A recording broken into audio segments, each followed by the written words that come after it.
Okay, it's wonderful. Just let me check, am I live, am I not live? Today is one of those days. Okay.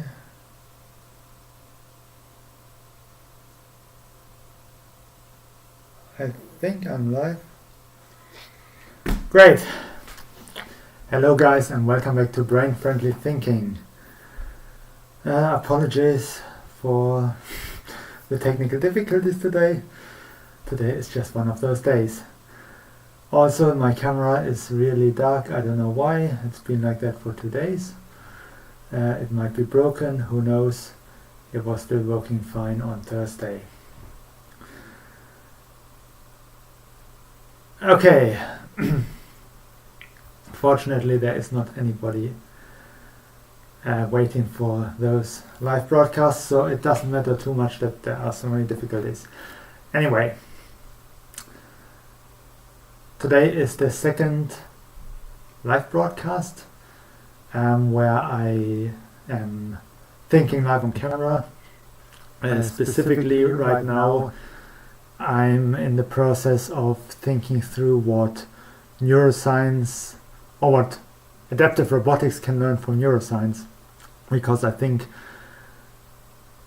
our understanding of how the sensory system works, especially the understanding that we have started to build over the last couple of years, maybe 10-15 years, a more network level understanding, where we think about how different brain regions interact with one another, and how, thanks to this interaction of different brain regions, we get context-aware responses and context-aware perception.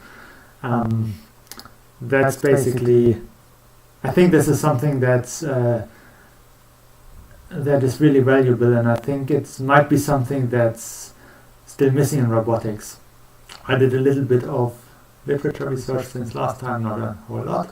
I think there will be much more, but it still seems to be the case that a lot of the control in robotics is actually just one big blob, if you like, of reinforcement learning, or what's the other one called? Imitation learning? I think that's the term. Where essentially the robot operator shows the robot what to do, and the robot learns from there. And the other one is the robot does something, and then we tell the robot whether it was good or not good. That's reinforcement learning, deep reinforcement learning, because you have a deep neural network. Or you essentially only have one neural network. Whereas if you look at brains, not just human brains, even insect brains and other smaller brains, they are all very much structured. There are different tissue types within the brain, and within the same tissue, the areas are active for different tasks. So this is something that I think could be very valuable to help improve adaptive robotics, but of course I'm not a roboticist. I'm an engineer, I'm a mechanical engineer, and I worked as a systems engineer in the automotive industry before pivoting to neuroscience. So I sort of know both worlds a little bit, but not robotics specifically. And that's exactly what I'm trying to do with this thinking series. Essentially, I'm trying to, I just showed you a little bit of a framework, if you like. I showed you the big picture. Now the thing is, how can you fill this picture with life, and then how can you actually implement it? Of course, I can't implement it myself or alone. That should be a better way, because research is very much a team exercise these days. At least this type of research, whether it's in robotics, AI, neuroscience, experimental psychology, and so on, engineering. You need a team behind that.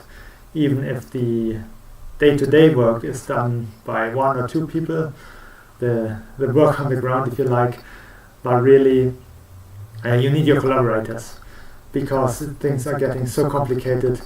There is not a single lab that can do everything by themselves.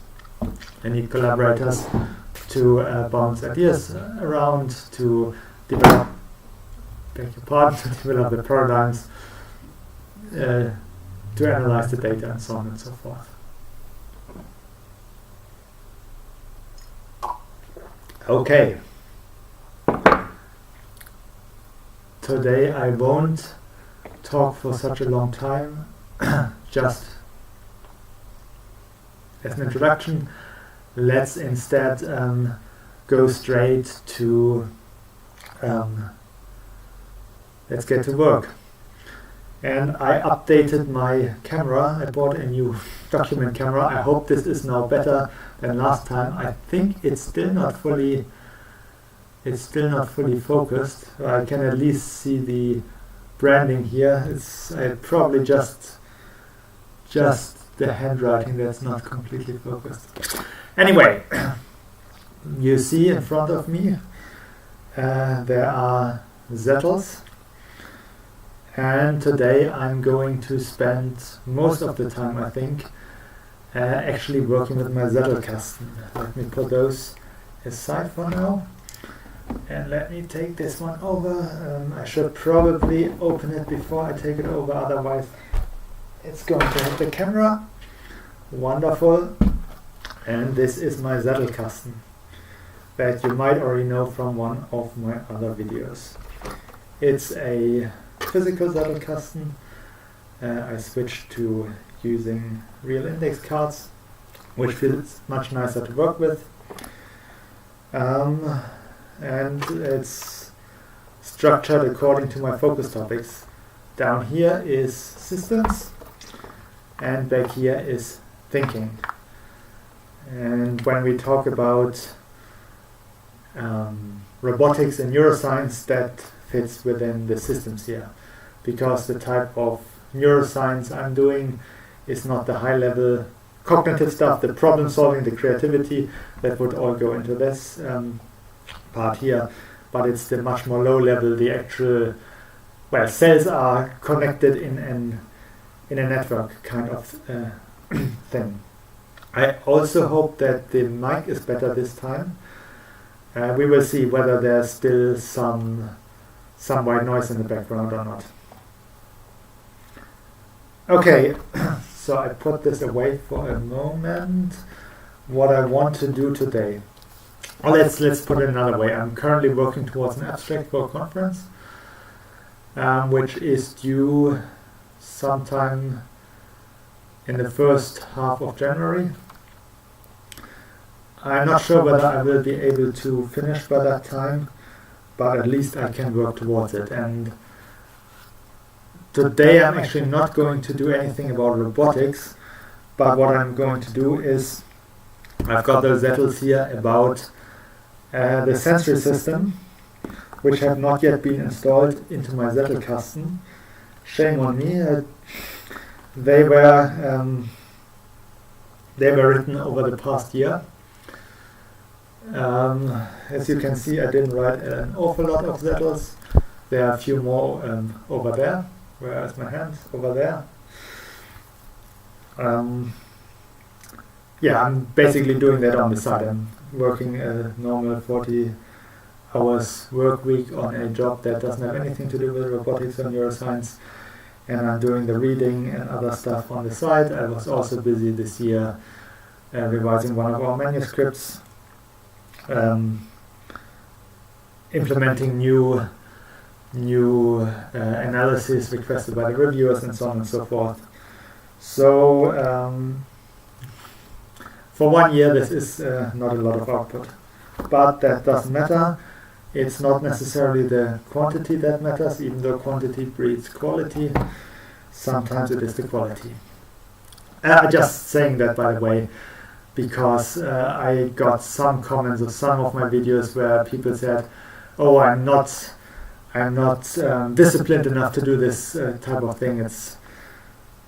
I just don't want that you get the impression that I'm always super disciplined and I'm doing that day in, day out and without any problems, and I never slow down or anything like that. That is definitely not the case. Okay, let's try it again.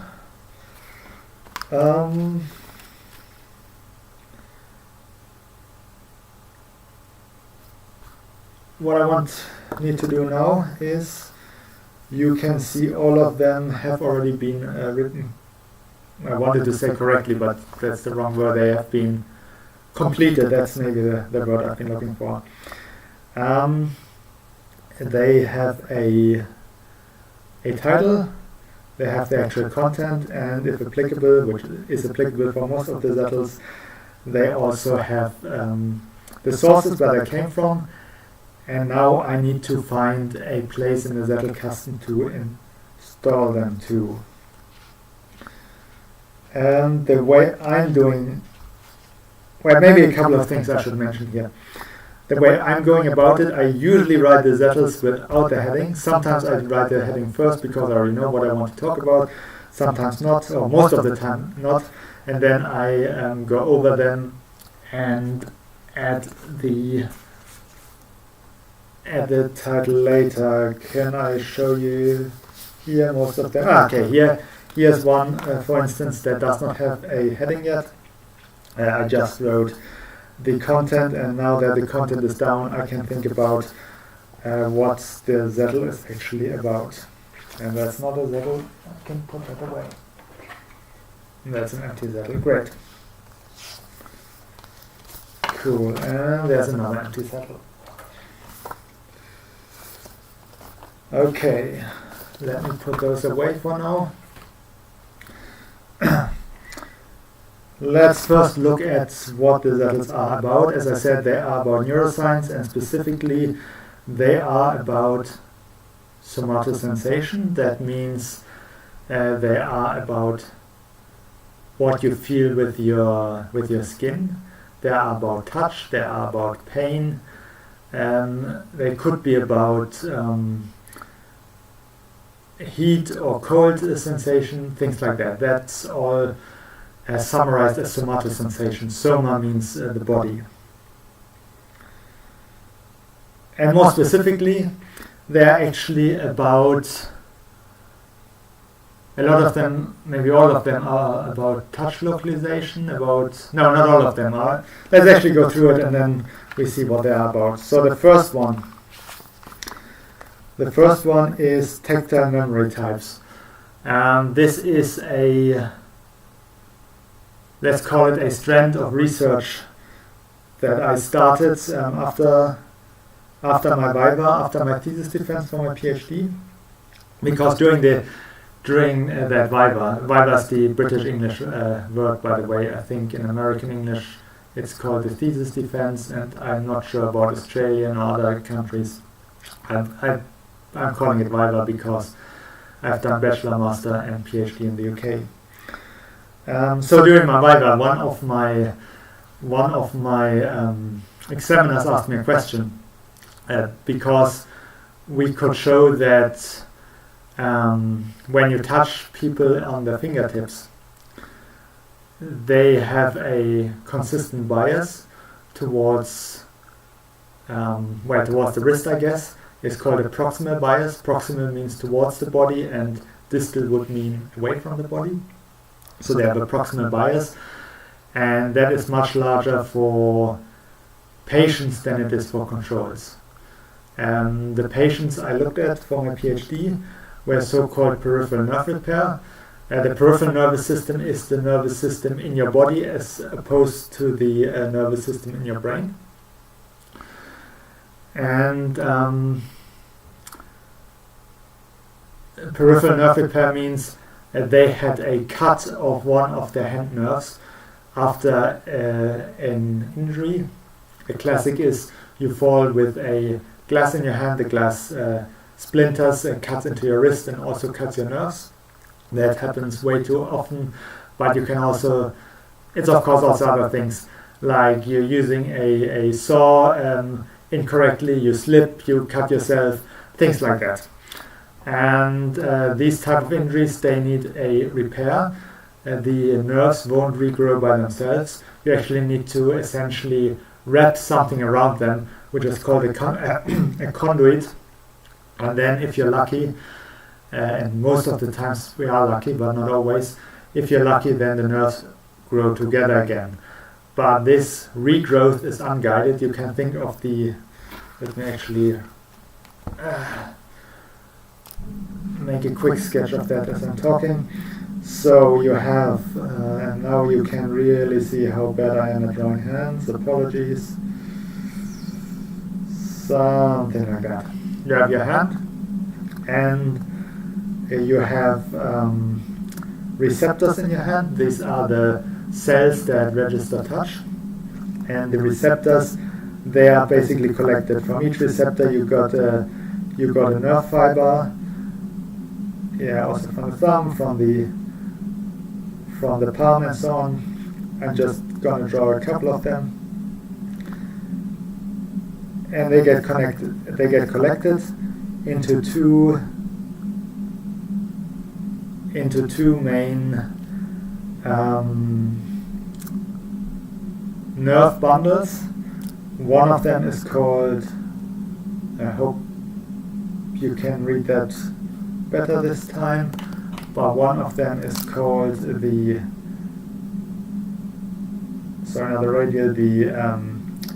median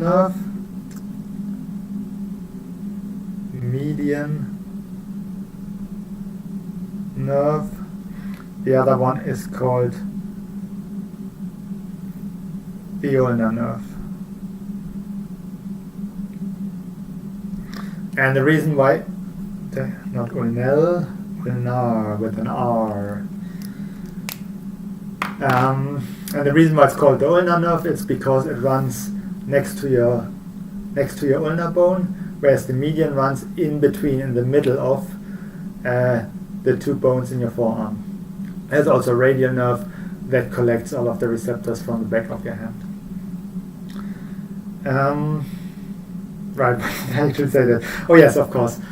So the idea is that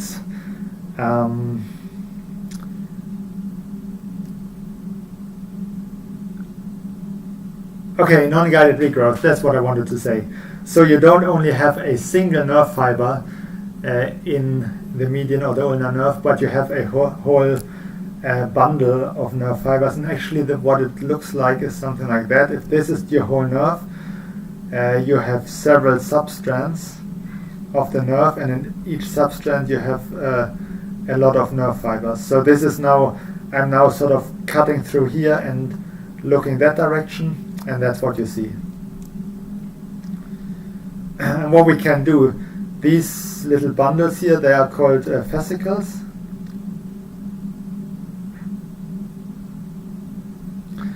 And these fascicles, they have,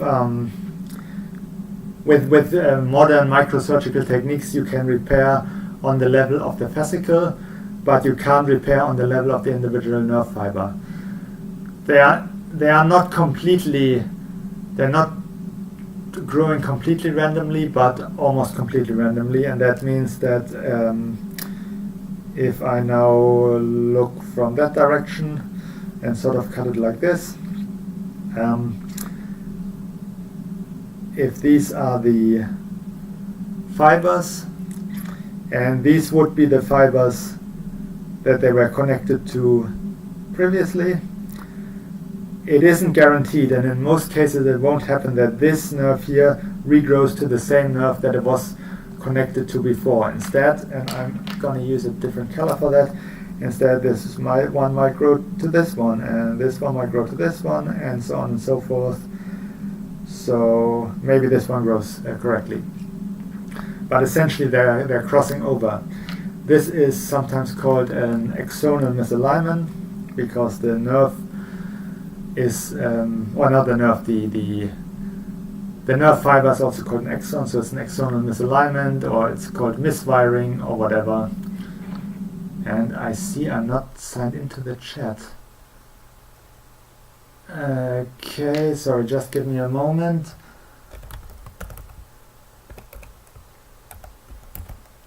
Hang on.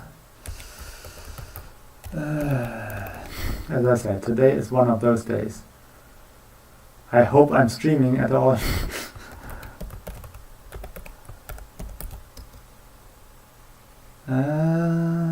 Now, of course, I need to do two-factor authentication. Dum, dum, dum. Yes, it's me. Okay. Right, what am I? Okay, select the right one. Oh, great. And I'm live in the chat. It doesn't look like anybody has written anything. Or maybe I just don't see it. It's the top chat. If I say live chat, that should be better. Okay, and since I still don't see anything, nobody has written anything. So that's fortunate. Cool.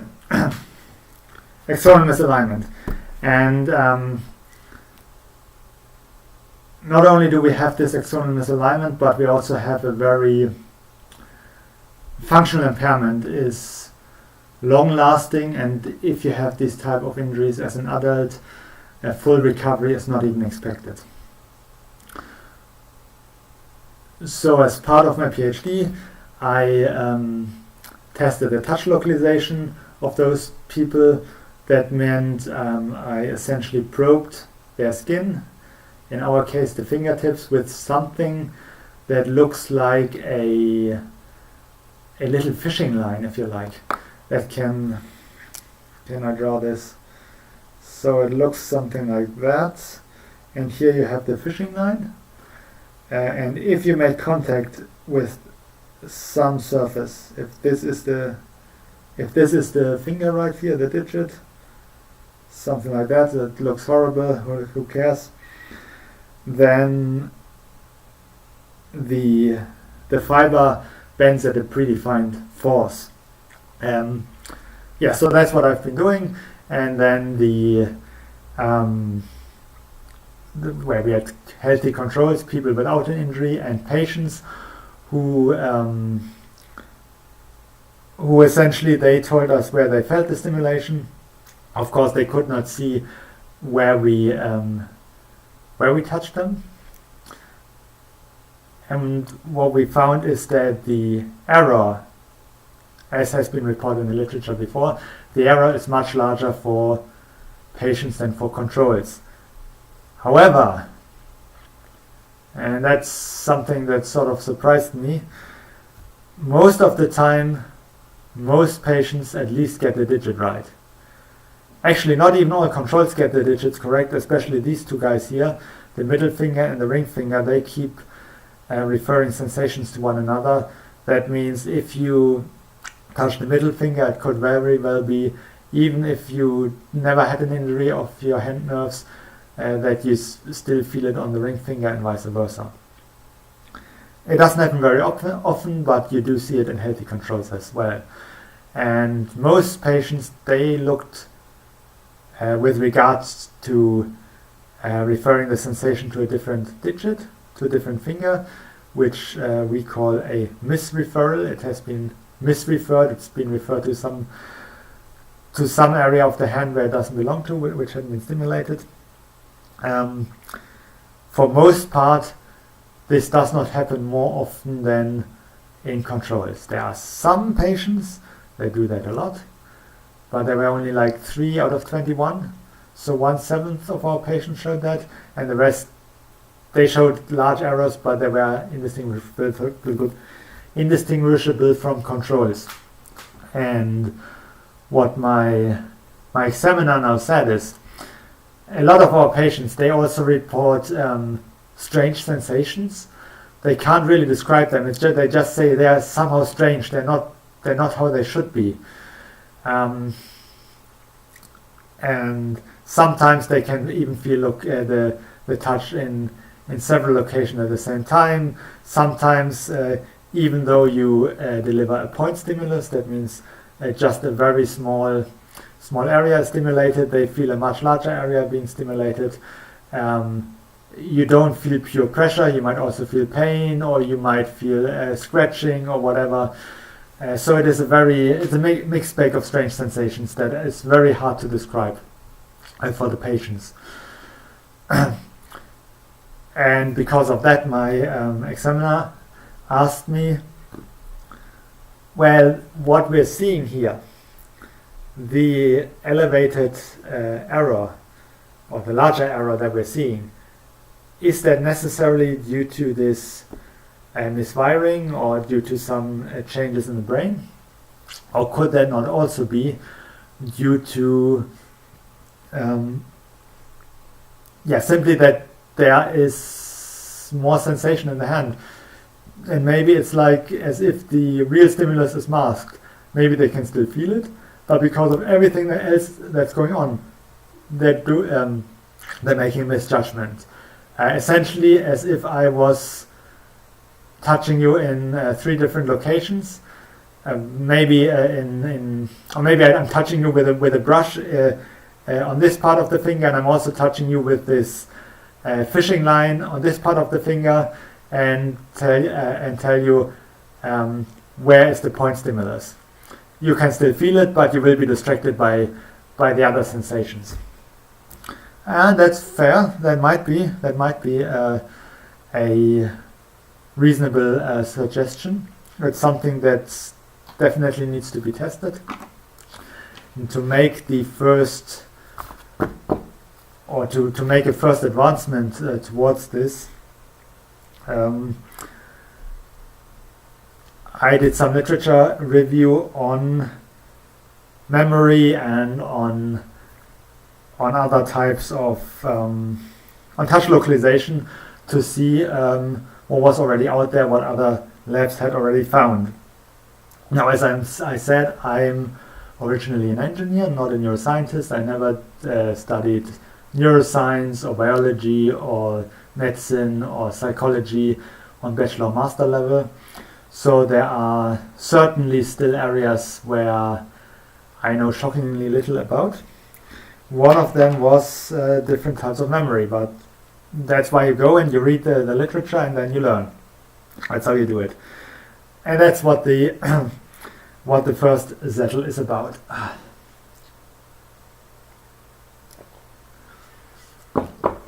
Good. So we have tactile memory types, and you have sensory memory, short-term or working memory, and long-term memory. Then what else have we got? We have multiple degradation rates in tactile sensory memory. What was that about? Overy et al. Report that the error rate in their sensory memory task was higher if the probe location was coinciding with one that had been stimulated than if it does not coincide. In addition, the error rate increases with increasing gap between stimulation and probing. Okay, so essentially what they have done, or what they did, is they touched the person, the participant on the hand. I think they delivered several stimuli, if I remember correctly. I would need to look that up again. And then do I have another one by then? No. And then after that they had another sensation onto either one of the locations where they had been previously stimulated, or to another location. And depending on how exactly they probed it, what the participant could remember, or how many errors the participant made, how well they could do this task, depended on how exactly they asked the question, which is very interesting. What else do we have? Cross-modal spatial attention by Margosso. That's essentially just a description of what you can see here. This is from 2010, and they essentially has created a model of how can touch and vision, how can they interact and how can they interact across hemispheres. Because as you might know, or maybe not know, but in touch, as well as in most other sensations or senses, you essentially you cross over the body. What you feel on your left hand is processed on the right in the right hemisphere of your brain, and vice versa. And so here they say, well, how can they still influence each other? I'm not going to talk to all of that in detail because this is more about me doing the work rather than explaining everything. I think I still haven't figured it out. We will see. Good. Types of stimulus attention orienting. Oh, this is endogenous versus exogenous attention, and endogenous attention is when you focus on something specifically, whereas exogenous attention you focus on it involuntarily. What that means is, imagine you're just sitting here and suddenly a fly lands on this part of your hand. You were not focused on this part of your hand before, but now that you have the sensation that there's something, suddenly your focus shifts. That's exogenous attention, whereas endogenous attention is you're expecting something is going to happen at your hand, and especially on the left hand, and you're waiting for that to happen. That would be endogenous.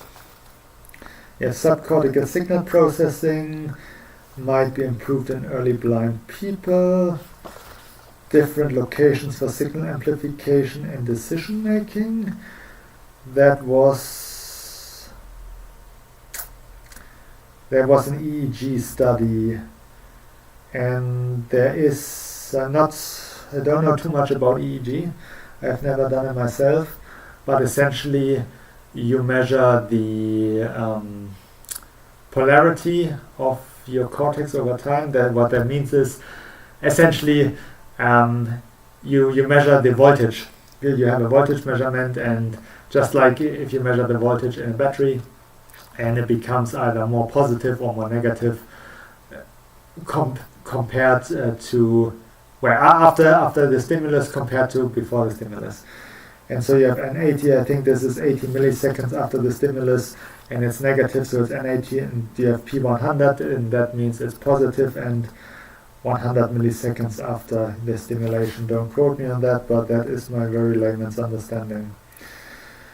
And they found that modulated by transient attention when the hand and tactile. So they found that this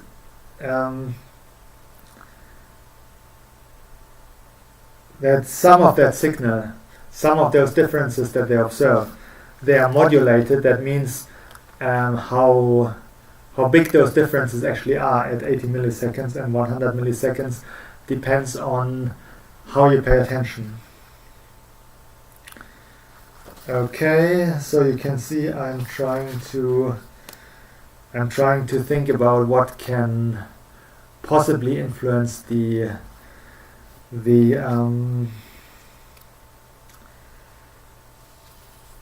processing of tactile or of touch stimuli. Tactile space around the body might be continuous. Yes, encoding in S1. A1 explained. A1 is the auditory cortex, so this has to do with hearing, an intuitive understanding of what encoding in S1. Oh, sorry, that's not A1. This is AI, artificial intelligence. Stupid me. Comes from AI research, as 3 blue, 1 brown explains. The GPT-3 architecture contains an initial step of embedding.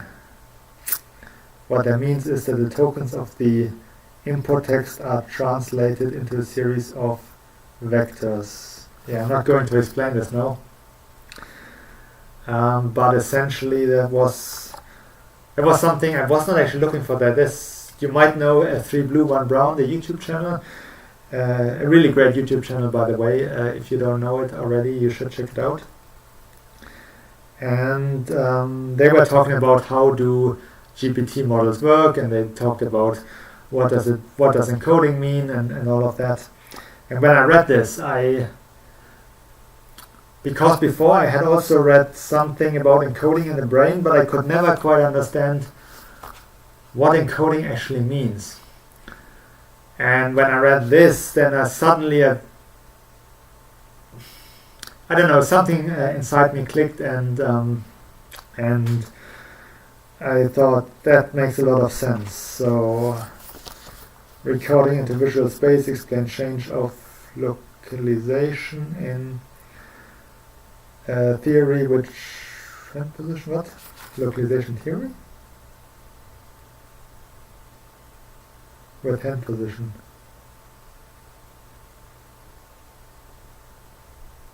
Is that really theory? That doesn't make sense. If tactile stimuli are recorded into visual space, this would also explain one of the more confusing findings of Hamburger. Hamburger being one of the seminal researchers in touch localization. He published, but he essentially submitted his thesis in 1980, and our methods are to a large extent based on him, so it would explain one of the more curious, not confusing, curious findings of Hamburger. In one of the experiments, he asked controls to localize touch while they held their arm at an angle, and found that the directionality of the error, that means directionality of the error means I touch you here, you think I touched you here. This is extreme. This would be in an impatient, but just so that you can see it better. I touch you here, you think I touched you here, but if I hold my hand at an angle, instead of thinking I touched you here, you might think that I touched you here. You see, there's a difference between the two. And that's something that's wild, and something that I never really understood how this could be. So they found that the directionality of the arrow depends on the angle of the arm. Of course, moving or rotating the arm is similar to changing gaze direction, which in turn would affect the recoding result, and thus error directionality. Yes. Okay. So the very next one is from a paper where the first author is Hara from 2013, and they showed that depending on where you're looking, as you're making that judgment, so where your gaze is directed towards, that affects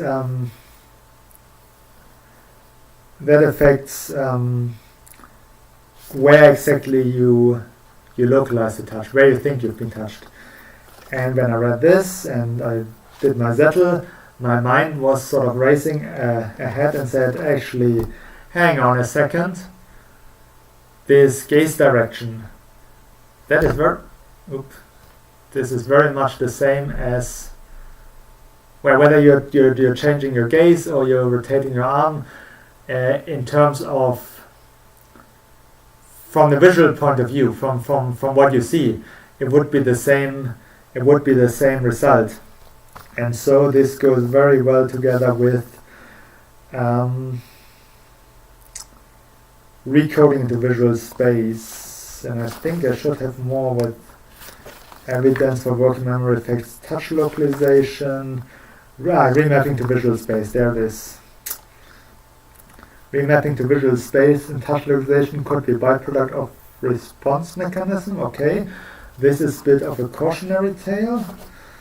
This is where they went. Oh, this is also Hara 2013.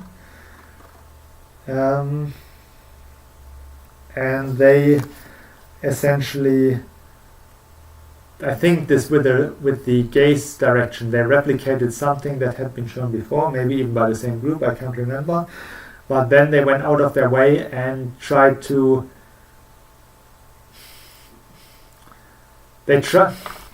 that's the thing about experimental psychology.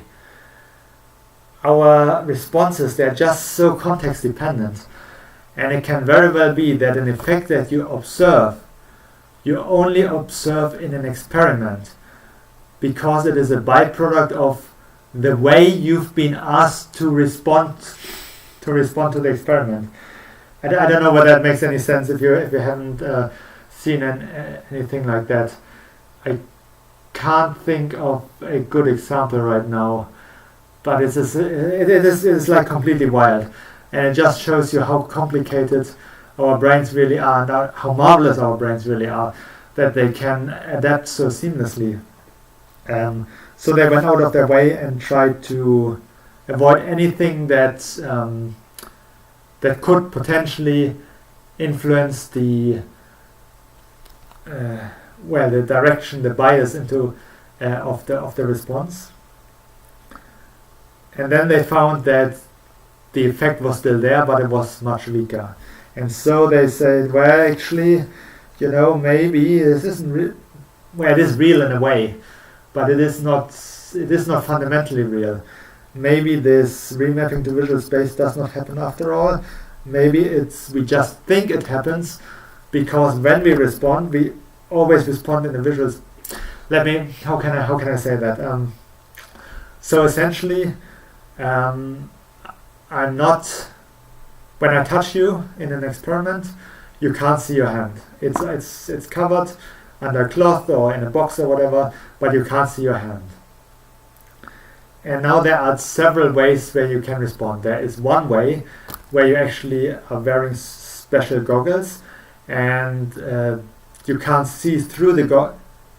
Essentially, when applying a current to the goggles, you can see through them, but if you stop the current, you can't see through them anymore. And so the experimenter can control when the participant can see something and when they can't see something. And at the time that I'm touching you, you can't see anything. Then I flip the switch, the goggles open, and you take a pen and mark where you felt the stimulations. The goggles close again, the next stimulus comes, and so on and so forth.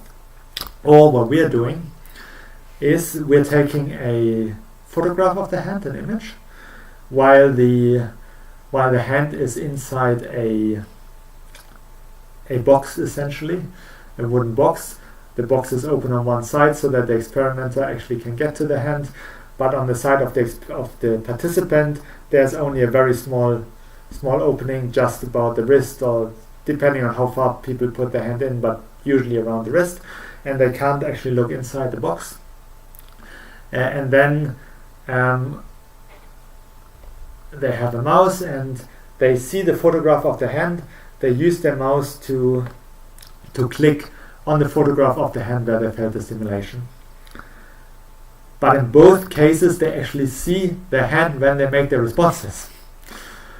And so, this whole recoding to visual space, it could very well be, I need to see the hand as I make the responses. So obviously, the visual space needs to be it needs to be utilized in some form by the brain.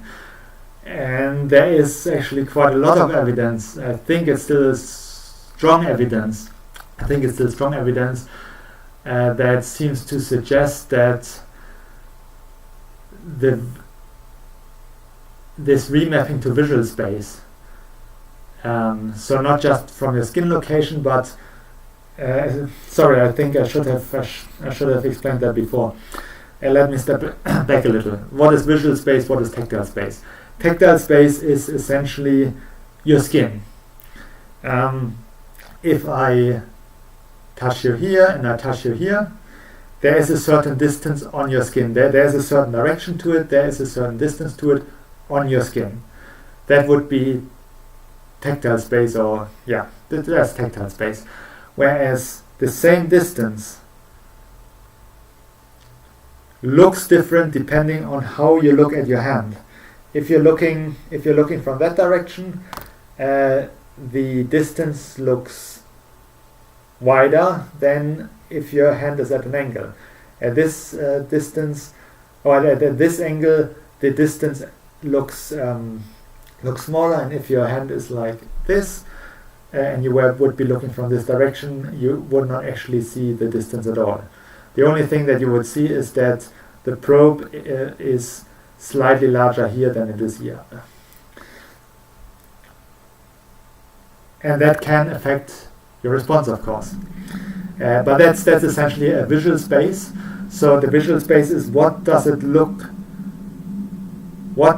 stimulus look like, well, literally look like from the perspective of your eyes, whereas tactile space, what does it look like from in this time it's a metaphorical look like, what does it look like from the perspective of the skin. And there is some good evidence, I think, that the sensation from your skin is transformed. Essentially, first the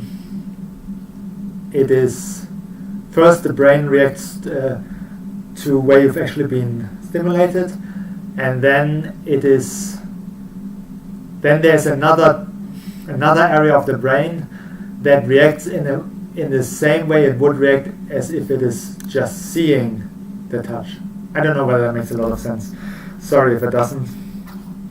This is all unrehearsed. But that is essentially the remapping between tactile space and visual space. And this remapping, that might be a byproduct of how we ask the question. That's what I already said. However, this next one, onset of crossing effects for touch localization in children, that is one of the stronger pieces of evidence that it might not be due to the response alone. This is essentially the participant put both their hands in front of them.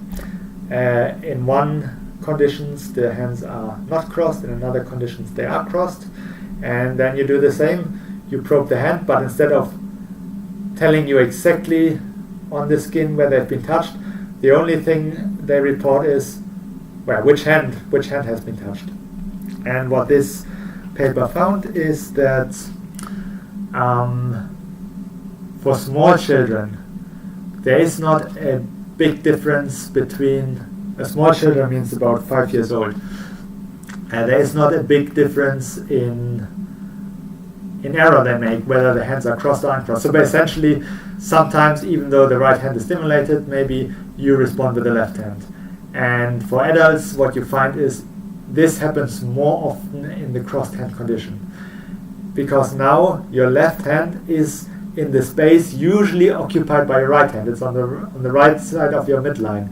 So if I touch your left hand, you're more likely to respond, my right hand has been touched, because the left hand is, well, this because is an explanation.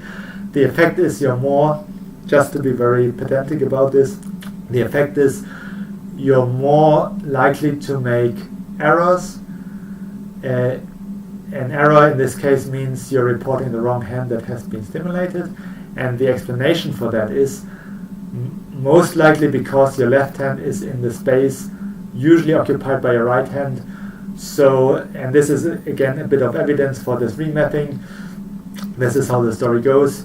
Your brain remaps it from skin space, which clearly tells you that your left hand has been stimulated, to visual space. And in the visual space, the left hand is on the right hand of the body, right side of the body. So you're responding right hand. And what Pagel and et al. 2009 found in their study is that for children at 5 years old, there is not a big difference between the crossed condition and the uncrossed conditions. Small children are generally worse at this than older children and adults. The same is true for other types of touch localization. However, from the age of approximately 6, they tested 5 to 10, but from the age of approximately 6, there is a clear difference between the crossed and the uncrossed condition. And the difference comes because now the uncrossed conditions, the error rate in the uncrossed conditions, the number of times people make a wrong response in the uncrossed conditions drops dramatically for these older children. And that is very good evidence for that. At that point, the remapping has been established, and the remapping helps you to essentially the remapping helps you to make better decisions as to which hand is touched in the uncrossed conditions. Doesn't make a lot of sense. I'm talking a lot and still haven't started anything. Remapping improves localization performance. Yes, that's the same what I said right now. It's also from the same paper. I just separated that. Here I'm talking about the development over time, and here I'm talking about this crossing and uncrossing. Working memory cells don't necessarily generalize from vision to touch. Okay, and then something about IQ, which is also very interesting, but which belongs to the thinking focused topic and not to neuroscience and robotics, so I take it away for now. Let me quickly go through these ones. Are there any more here? Thinking in a nutshell, certainly not. Thinking is more complicated. Entropy is a measure of how spread out energy is. That definitely belongs to systems. And in all honesty, it might actually belong to what I'm trying to develop. Yeah, let's put it here. Oops, sorry. Definition of phase in material science. Okay, same thing. Types of neural plasticity. We have long-term potentiation, long-term depression, spike timing dependence. Okay, this is just, why not? That's just for me, so that I remember them. Okay, here's the one without title. Let's look at a situation of great concern, polarization of society. This has to do with thinking, and this is actually part of an introduction of a course. Well, I'm already teaching complex systems in an engineering master's degree, but I want to improve it, and this is part of the introduction for that. But I would say for now it's not so important. But that is important. What is topological transformations? Take the sense of touch. I might talk about this later, but for now it's important to... The important thing is that it's important. Then the next one starts, the brain is information. The brain is an information processing device. Yeah, my handwriting is really great. The brain is an information processing device. That is very relevant. And what are decisions is also very relevant. So let me add this. Okay, before I find... And what... Actually, let me step back again. And now I'm going back to the meta level and explaining how I'm doing zettelkasten. What you can see in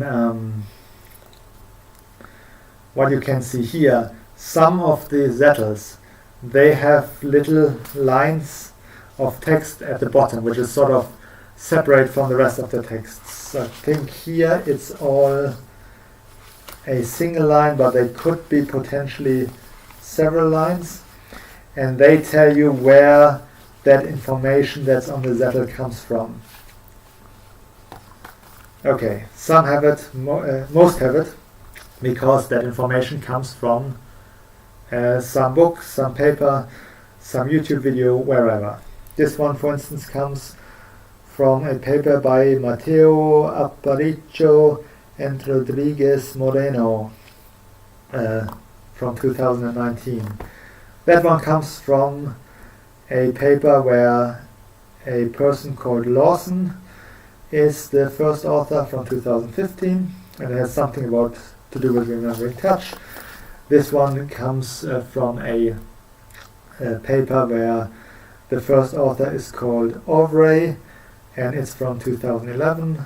It has something to do with tactile short-term memory, and so on and so forth. However, some of my zettels, they don't have these lines at the bottom, and that means they're my own thoughts. Sometimes even my own thoughts can still have them, because as I'm thinking, the argument I'm making relates back to information or data or even an idea that comes from another source. So in that case, I would still write it there. And the way I'm doing it, it might be too complicated, but the way I've been doing it is, if the information from the entire zettel comes from a single source, and I don't add anything to the source, I just write the source here at the bottom, and it's the bottom right. If I'm adding something to the source, or it comes from several sources, I'm adding a little Greek letter next to the source. So here for instance, it says Laws-Nadel 2015 distinguish 3 types of memory for touch. I put a little alpha next to distinguishes, and then we have the alpha down here, and it tells me where that information comes from. Now what's on this zettel is all from one source. I'm not adding anything, and I'm still using this. I'm still using that notation. I think I'm in the process of moving to that notation anyway for everything, but I'm not very consistent in what I'm doing. I'm trying to find a. Yes, this one is a very good example of where I'm actually the thoughts are my own, but I'm referring back to hamburger. This is the zettel we looked at before. Recoding into visual space, explain change of localization. I still don't know why I had theory there with hand position, but it's essentially the change of the localization, directionality or bias or whatever you want to call it with hand detection. And so actually this whole idea here, this is my own. If tactile stimuli are recorded into visual space, that would also explain one of the more curious findings of hamburger. But because I am also referring back to hamburger, I still cite him here. It's just, I guess that's this scientist within me. I'm just being trained to do that when writing papers, so I'm also doing that when writing zettels. Cool, but here we don't have anything. I think, let me just read through this again. What topological transformation cannot explain are bistable patterns. Yeah, okay, this is this is only my own idea. Where is okay.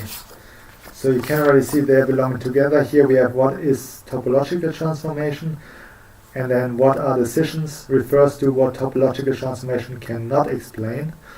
So this zettel belongs after that zettel. So take the sense of touch. Good. Then let me read through this one here.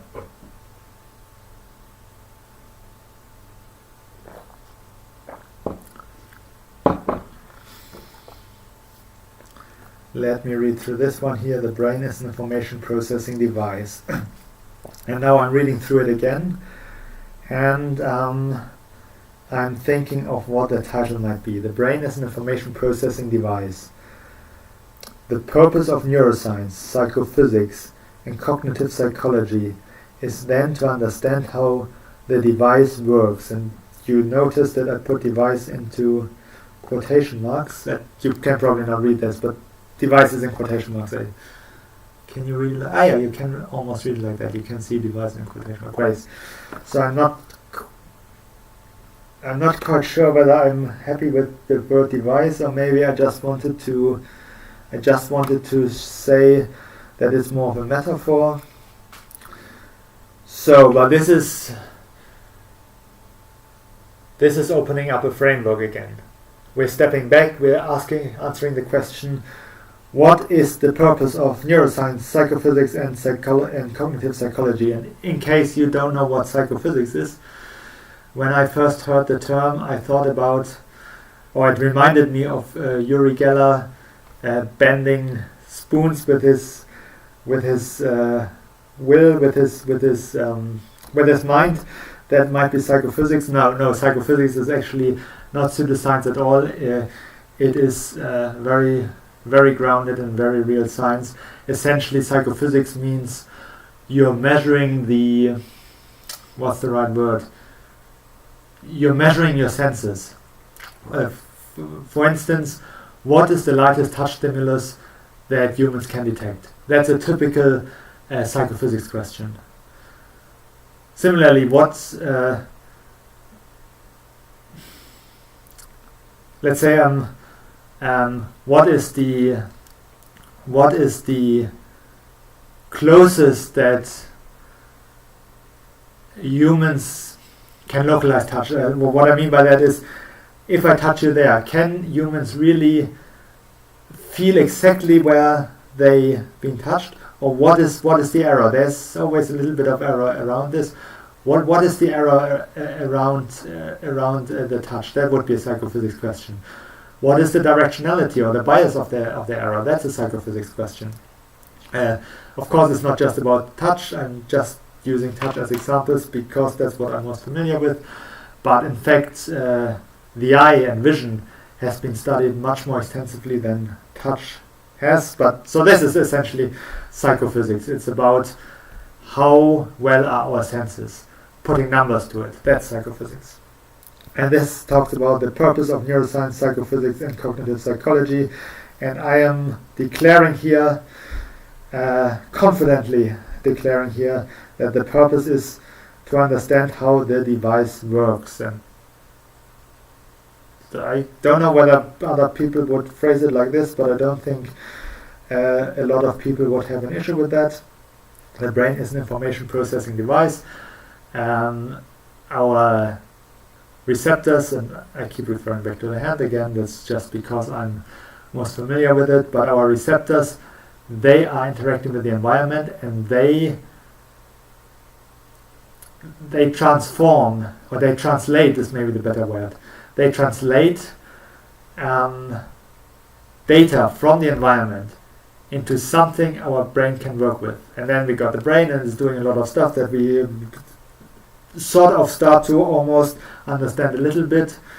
And at the end, something comes out. Let's say, classic example, a fly lands on your hand, you swat it away. And where do you swat it away? Do you swat it away here? Well, most likely not. You swat it away somewhere where the fly has landed. If you can accurately pinpoint where the fly has landed. You can either do this by touch alone, or you're looking, but most of it's complicated. It's lots sort of vision and touch and everything together. However, in order for you to execute this fly swapping action even remotely well, your brain needs to do an awful lot of processing that we usually don't even think about.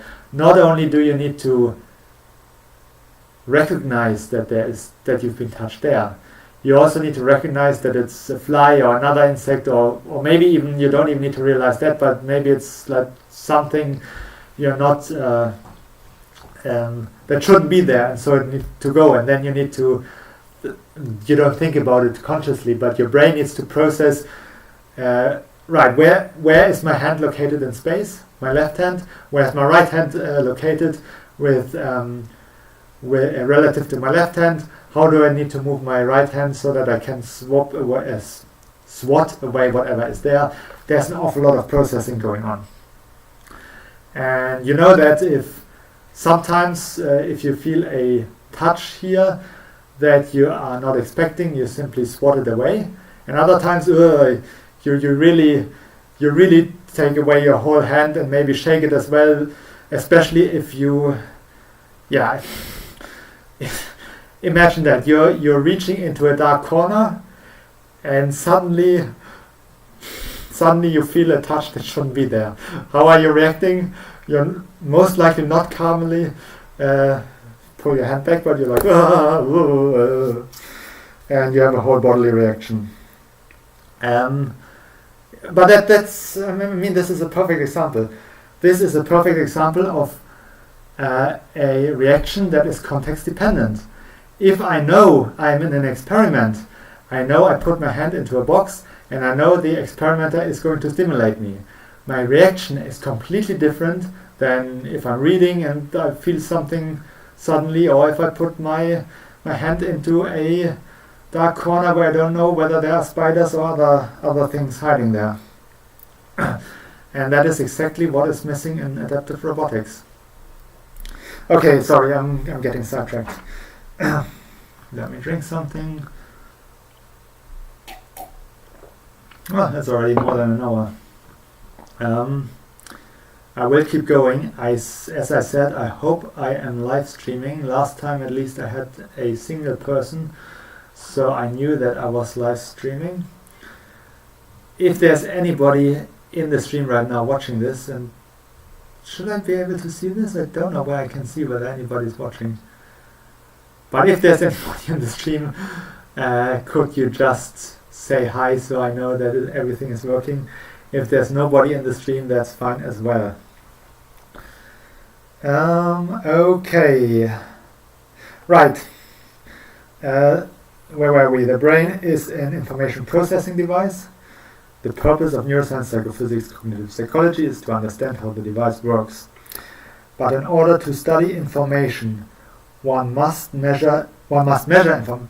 In order to study information, one must measure information. That is very nice. Stimulus and response represent Okay, that's what I just said. Stimulus and response represent information. So the touch on your hand, that is information. But within the brain, information is manipulated and passed around in the form of, what does it say? Of spike trains. Okay, spike trains. In case you don't know what a spike train is, essentially, if you measure, you probably heard that a nerve conducts information with electricity. This might not be exactly how you heard it phrased, but something along those lines. You might know the classical depiction of a nerve cell. You have something like this. These are the dendrites, and then you have the axon hillock, and then you have the axon, and right here you go to the synapses, and you have the next neuron, the next nerve cell here, and along this part here, which is called the axon, the you get these. It's essentially, people always say that the information is conducted by electrical current traveling along the axon. Of course, also here, but here you really have the all or nothing. And if you've seen any documentaries, they usually show that as maybe like a ring of light, a flash of light traveling along the axon. Technically it's not current, I don't think so. I think it's better to call it a voltage that ripples through, and any current that's flowing is just a side effect, but that's beside the point. The thing is, you can measure this by using electrodes. If you have one electrode that probes the nerve, that goes into the membrane, and another electrode that is outside of the nerve, you can connect them to a measurement device, and you can measure the voltage. And so as you record it, if you now make a recording over time, so let's have a nice little graph. the x-axis represents time, and the y-axis represents voltage. Then you will see whenever a stimulus travels through, you get a spike. Suddenly usually the voltage is a little negative, suddenly it increases, and then it falls back. And spike trains are where you have several of them, one after the other. Break. And that is essentially how information is passed from one neuron to another neuron. So within the brain, information is manipulated and passed around in the form of spike trains. So if we really, and really again is in quotation marks, if we really want to evaluate information, we must study spike trains. What good is then the likes of fMRI and EEG? In fMRI, that's what I use for my PhD. Essentially, you're not recording brain activity directly. What you're measuring is blood flow, and differences in blood flow then give you an indication of a brain region is more or less active. When let's say in my case it was the hand. Whatever stimulus is present, in my case, we buzzed the fingertips. It felt a little bit as if your phone was vibrating, just located to the fingertip, and one fingertip at a time. And then from the change in blood flow, when the index finger is stimulated, for instance, compared to when none of the fingers are stimulated, that's essentially what fMRI tells us. It tells us, well, this region was more active or was less active than if no stimulation had occurred at all. That is fMRI in a nutshell. And EEG is also measuring voltage, but it is measuring voltage not on a single neuron, it is measuring voltage across the complete brain. This is just a very high level understanding of fMRI and EEG.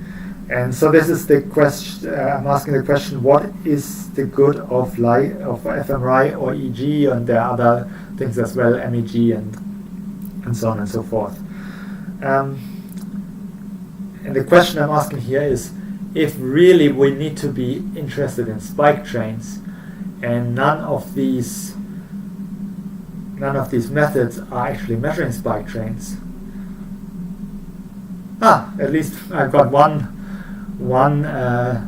person watching, so I know everything is working. Great. Okay, and thanks for tuning in.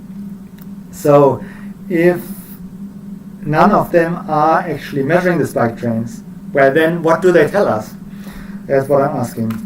They clearly do not help us to evaluate information content, but they do help us to localize information processing centers.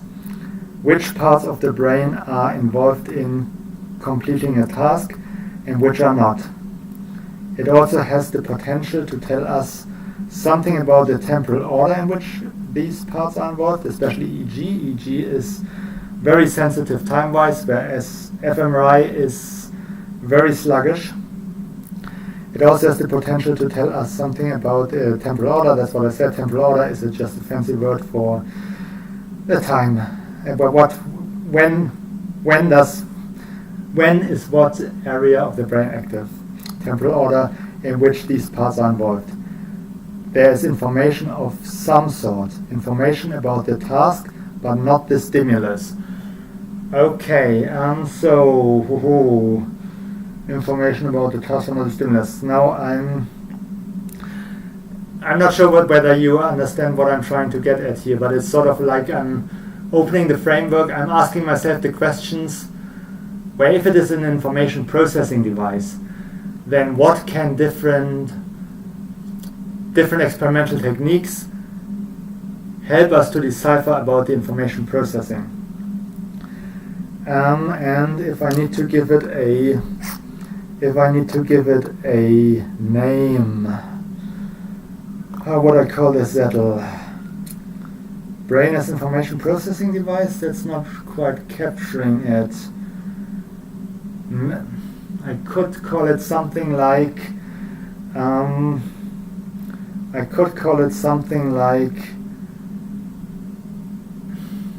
it's on the tip of my tongue what I want to call it. What can I call it?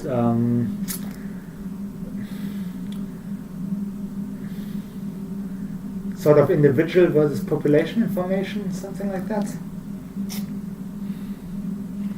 Spike train versus area information.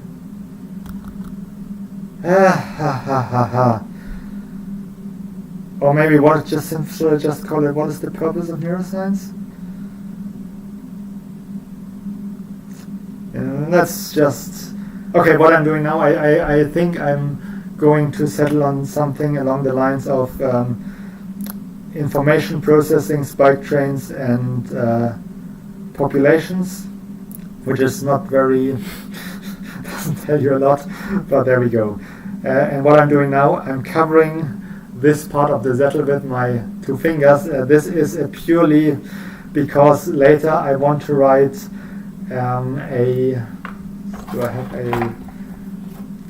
this is a zettel that's already my zettelkasten, and what you can see here you have an ID for that zettel that shows you where the zettel is located in the zettelkasten.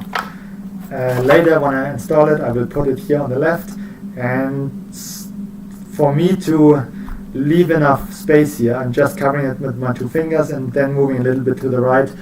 I noticed this gives me usually plenty of space. It's just a little bit of idiosyncrasy.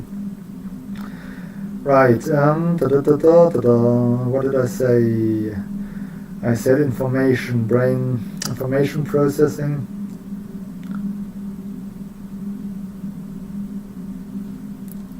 Maybe let's call it information content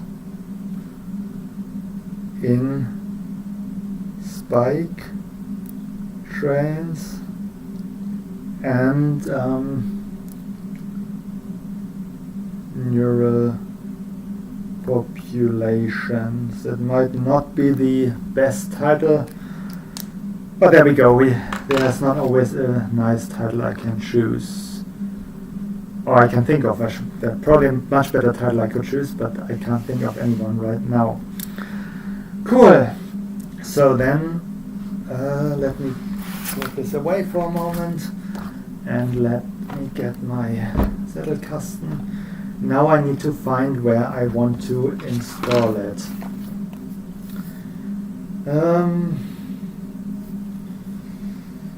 What is topological information? Take the sense of touch. There are 2 components necessary to translate mechanical stimulus into a spike train. So I think these 3 zettels I wrote one after the other.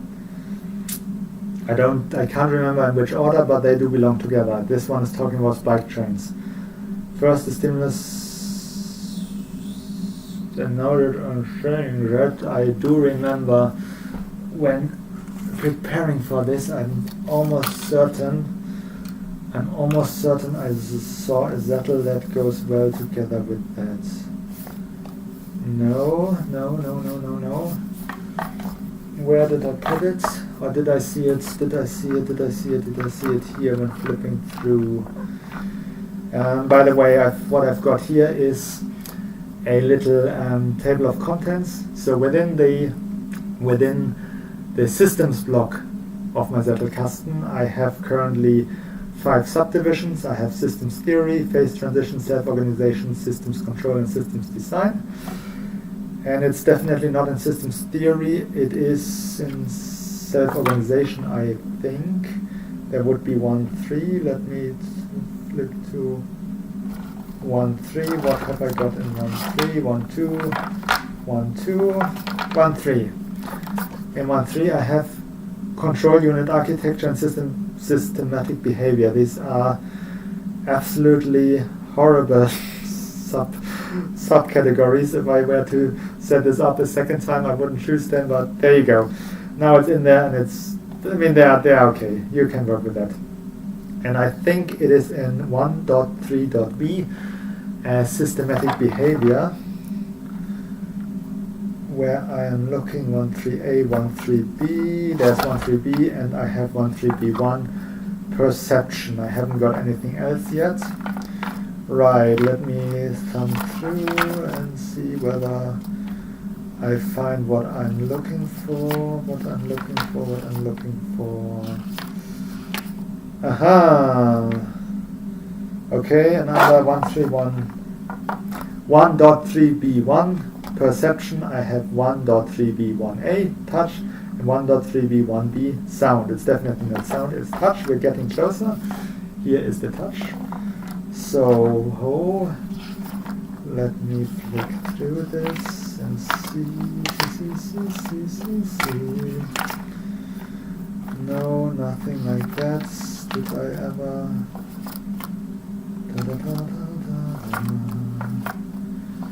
This is not it either.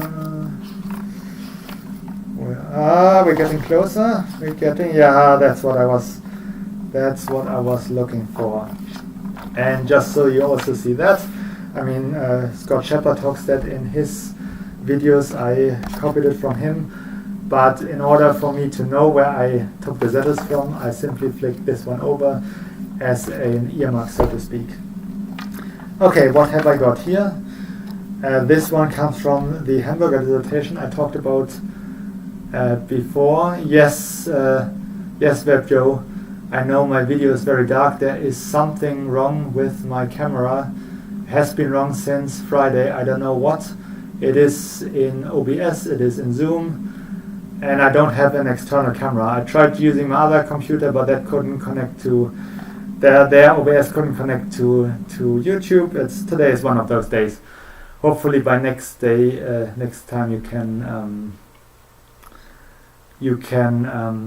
I have a better camera again. Hopefully though, the zettels themselves, they should not be too dark. I hope you can see those okay. Just give me a thumbs up or thumbs down or whatever. I hope at least now the zettels they can be seen okay.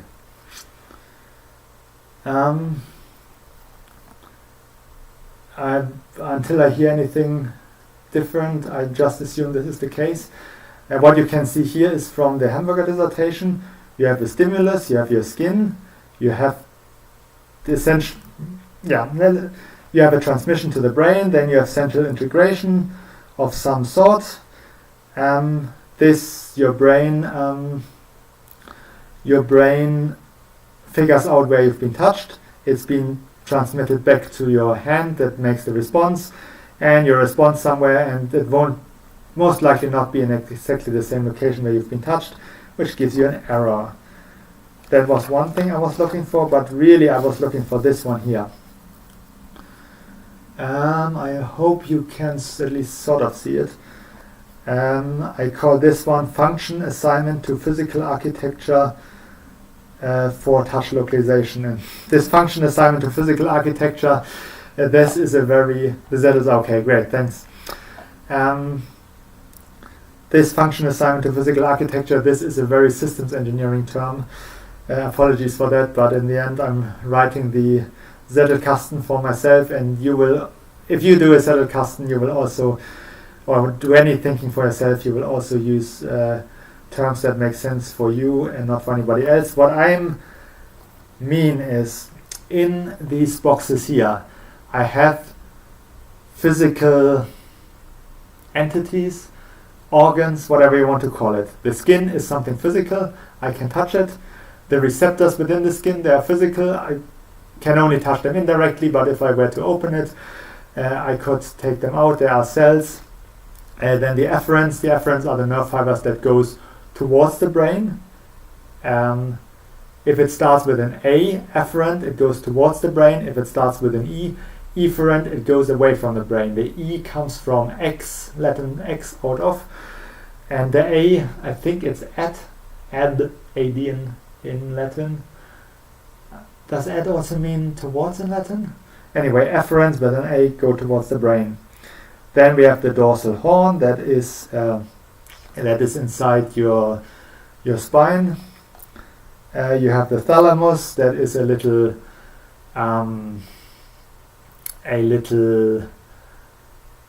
structure within your brain, not on the cortex, not what you usually think about the brain, that surface that has valleys and hills, if you like. That's called the cortex. But below the cortex there are other structures as well, and one of them is called the thalamus. Then you have S1, that is the primary somatosensory cortex. So this is the first area on the outer edge of the brain, in which touch is processed. Then you have S2, the second one where touch is processed, and then you have the IPS, which is the intraparietal sulcus. You don't need to worry about this. It's just a structure in your cortex that's called IPS. But essentially, this one here shows you how the information flows from one physical organ, entity, whatever you want to call it, to another one. And then below that I have a function. For instance, the skin transforms the energy. If I touch the skin, essentially, if I do it like this, my thumb wants to move in this direction, so towards the top of the screen, and the skin wants to prevent it. So it's offering a resistance, and the movement of the thumb is converted to a deformation of the skin. That's why I say it's a transformation of energy. Then the receptors transform energy to information. The afferents, they conduct information. If you're familiar with methodical design, especially Pal and bytes, if you're a mechanical engineer, you might recognize that. You always use what you're used to. And since I'm a mechanical engineer, I'm using their tools to understand the brain better. Then the dorsal horn, I'm not actually sure what is... Technically nothing happens in the dorsal horn. I think I made a mistake there. This should be the medulla oblongata. It goes through the spine, through the dorsal horn, but it actually ends in the medulla oblongata, if I'm correct. Anyway, then I have here in orange, I have some other functions. Filter out irrelevant, so the thalamus, as far as I understand it at the moment, and I need to read up a little bit more on that, filters out the irrelevant signals. It helps us to focus. S1 then encodes touch, and so on and so forth. And why do I take this out? Is there anything more behind that? I don't think so. I'm taking that out because this is the perfect spot for this to go in. Here I'm talking about the different organs, if you like, physical entities, the things inside your body. This is the technical term, things, and I'm assigning functions to it. And now here I'm talking about, well, how can we actually do this, and how can we, from what we can measure, how can we retransform that? So that means this is where I want to install it. Let me flip this back over, and cool. So behind this one here, and this zettel has the very easy to pronounce ID 1.3b1a/dingze. Don't worry about the Chinese characters. I just thought it would be a good idea to practice them and use them in my ID. There's not really any reason to use them, and you could do it in a much more straightforward way. But now that I decided to use them, I continue to use them, and I have to use them because the zettel has them anyway. And I think I'm going to install them in exactly this order: information content in spike trains and neural populations, what is topological transformation, and then what are decisions.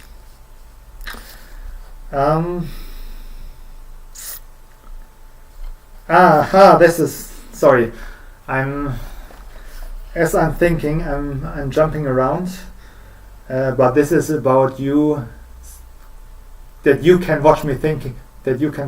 Of course, I'm also explaining things to you, but sometimes I'm just jumping around because that's how thinking works. The reason why I suddenly thought about installing it after this zettel is actually because of what is written in here. Take the sense of touch.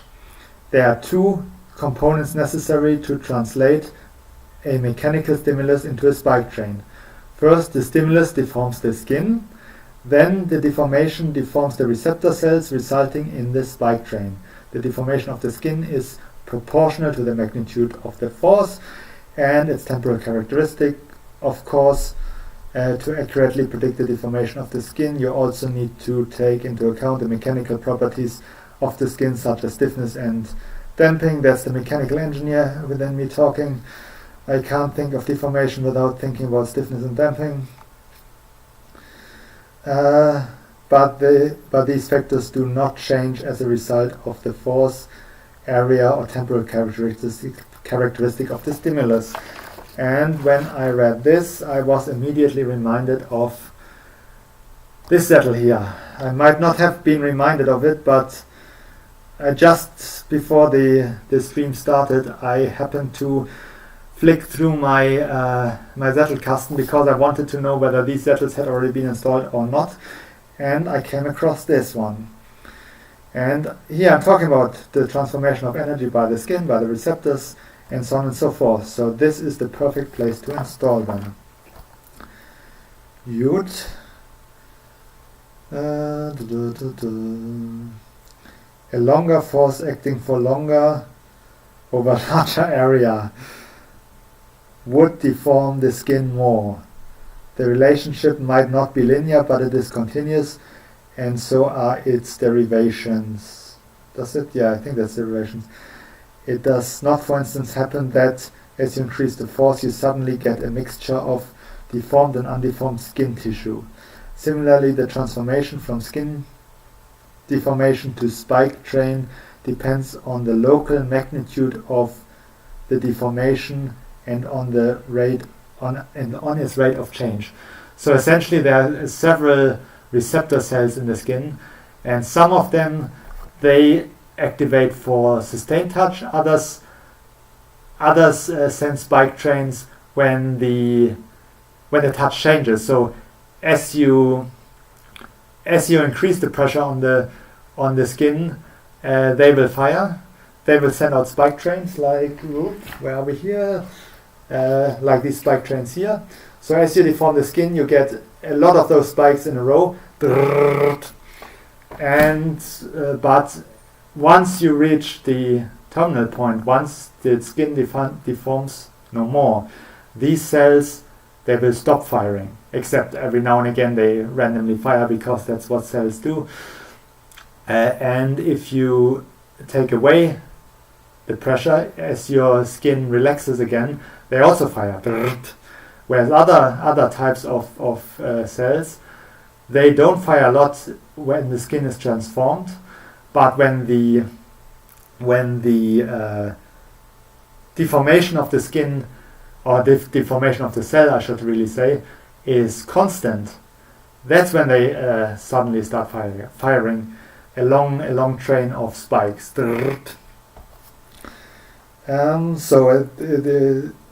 This is actually something that the body can read out, that the brain can read out. This is, I don't know about you, but I still find this fantastic. This is, and if I think about what are we doing in engineering, it's, if you compare it to nature, it's so much less sophisticated.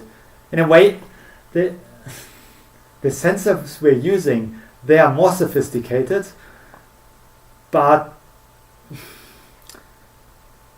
yeah, I don't know how to say it. Nature tends to use a lot of very low-powered receptors or sensors, but a lot of them. So it doesn't matter. It doesn't matter much if one of them fails. Whereas we in engineering, we tend to use a few but very expensive receptors. And if one of it fails, it can be catastrophic. That is certainly something to think about. Maybe we should change that. Again, we have a proportionality here, and the relationship does not need to be linear. But the function and its derivatives are once more continuous. There is a clear mapping between stimulus characteristics and deformation characteristics, and between deformation characteristics and spike train characteristics.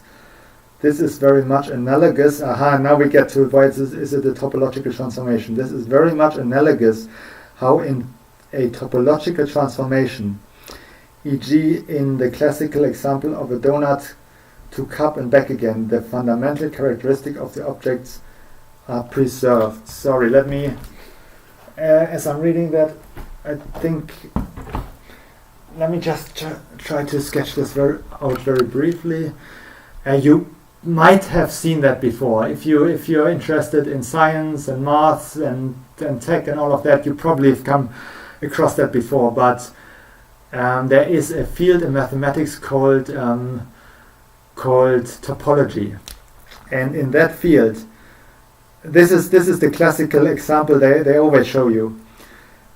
They start with a cup, and the cup, of course, has a what do you actually call that in English? The handle? Yeah, the handle. The handle where you grip it, and technically you think it has a hole here, and it has a hole here, but this hole inside the cup is not a real hole because it doesn't go all the way through. If it did, it wouldn't be a cup. That would just be stupid. Everything would be dripping out at the bottom. So you can actually, mathematically speaking, you can transform this shape into a donut. Because why? Look at it. The donut has one hole and the cup has one hole. I mean a real hole that goes through. And so you can transform one into the other and back again. And that's what I mean by topological transformation. It might not be the best term, and I might very well end up using a different term later. Where did I put it? But for me, this transformation of the force to the skin, and from the skin to the spike train, I'm calling that for the moment a topological transformation, where because it is continuous and linear, that the fundamental characteristic of the spike train capture the fundamental characteristic of the deformation of the skin. And that's why I call it topological transformation. And there are also other types of transformation which are not continuous, which are not topological. And these I am calling for now a decision. This is why I wrote this right afterwards. What topological transformation cannot explain are bistable patterns. Bistable patterns is again a technical term. It means it's either one or the other, but nothing in between. You probably know the classical example again. These images where you either see a duck or you see a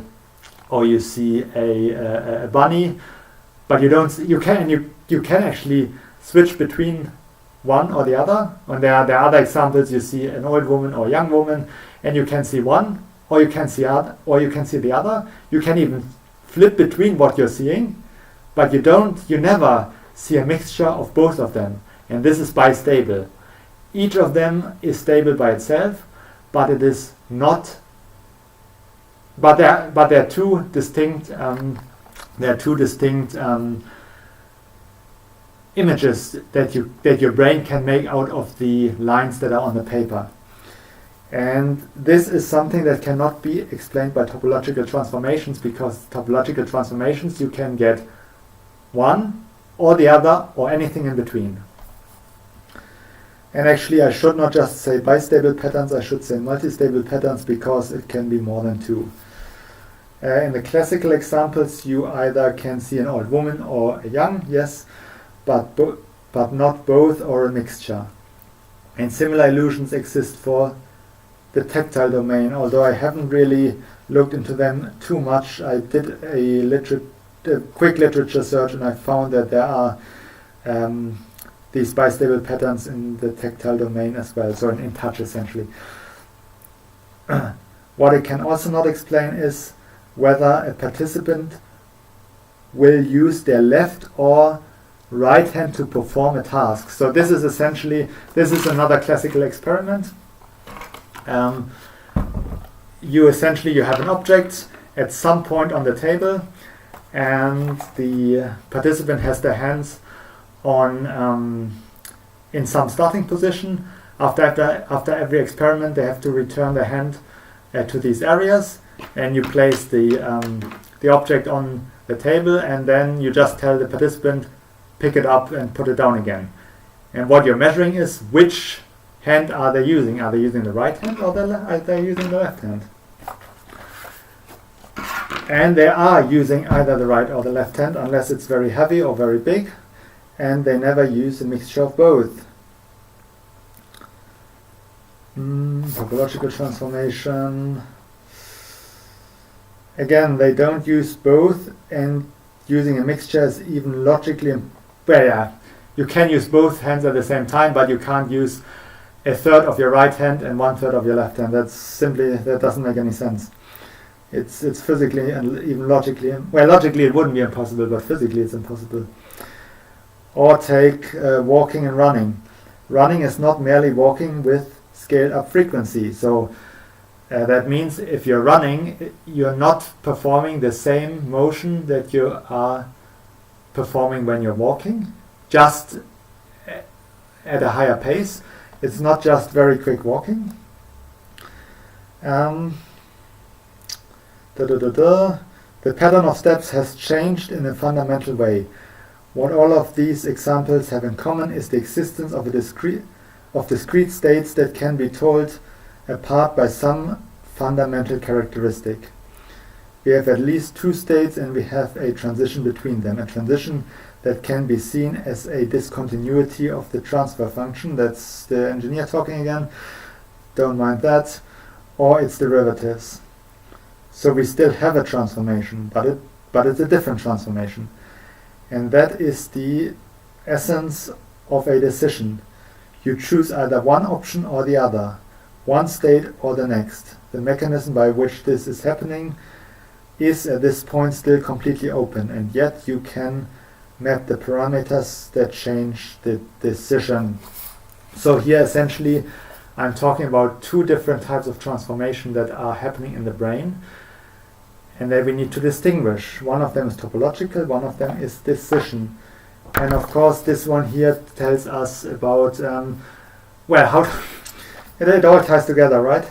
This one tells us where we have the spike trains, we have a population of neurons that are active or not active, and how can we use the information that is in there to map to the physical things. I'm sure that was the technical term I settled on. How can we map this to the things, or to the entities, to the organs, to the tissues, and say, well, this part here performs the topological transformation, but this part here, let's say the IPS, performs a decision. That is a very interesting from a neuroscience perspective, and I think taking over this perspective in robotics, in adaptive robotics, could also I don't want to say the breakthrough or anything like that, but it could significantly enhance the performance of adaptive robots. Adaptive robots, by the way, are robots that can react to their environment. Sorry, I've been using that term a couple of times and I've never told you what it is.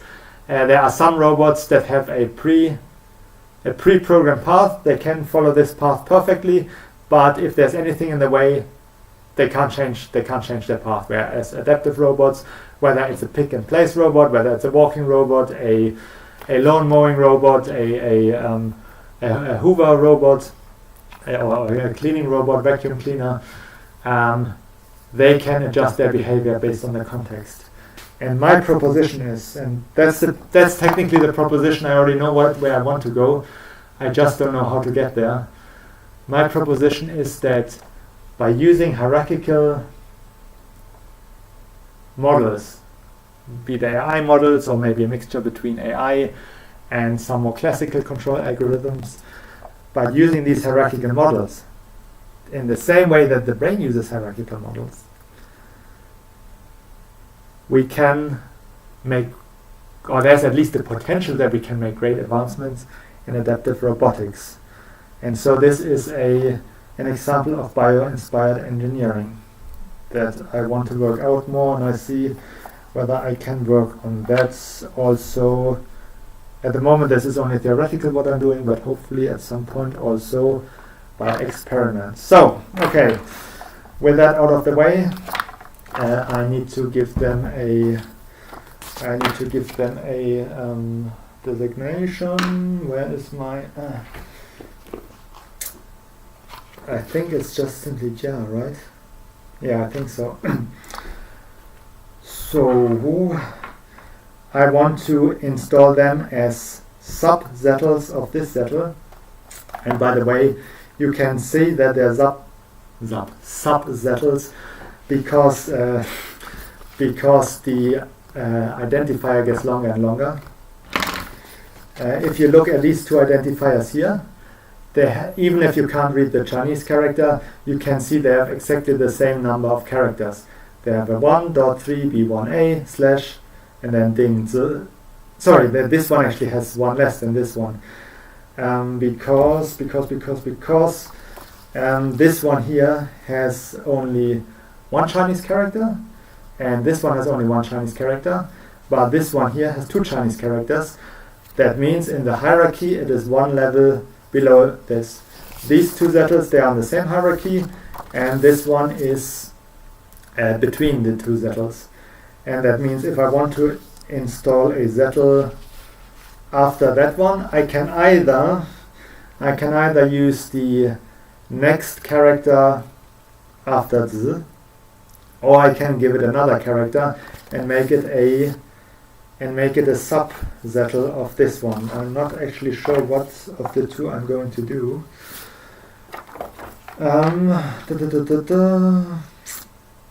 Yeah, actually maybe I'd make it a series and put it on the same hierarchy as the other ones, and after z, if I remember correctly, I need to look it up, comes Cho, In, and Mao. Great. So let me write this. This one would be 1.3 b1a slash ding, and then the next one is Cho. Great. And after Cho comes 1.3 b1a slash ding oh god, how do you how on earth do you write this? Something like this. Great. I hope yes, and then the next one is Mao. That's easy. 1.3 b1a slash ding, and I hope I didn't make any mistake, but I don't think so. Is it? Oh yeah, it's also third tone, Mao. Cool. Mao, I, Cho, and Z. And with that, thank you. With that, I can install them into my zettelkasten. I can turn this one back over, and all is there. Now it's already been 1 hour and 50 minutes, way longer than I intended.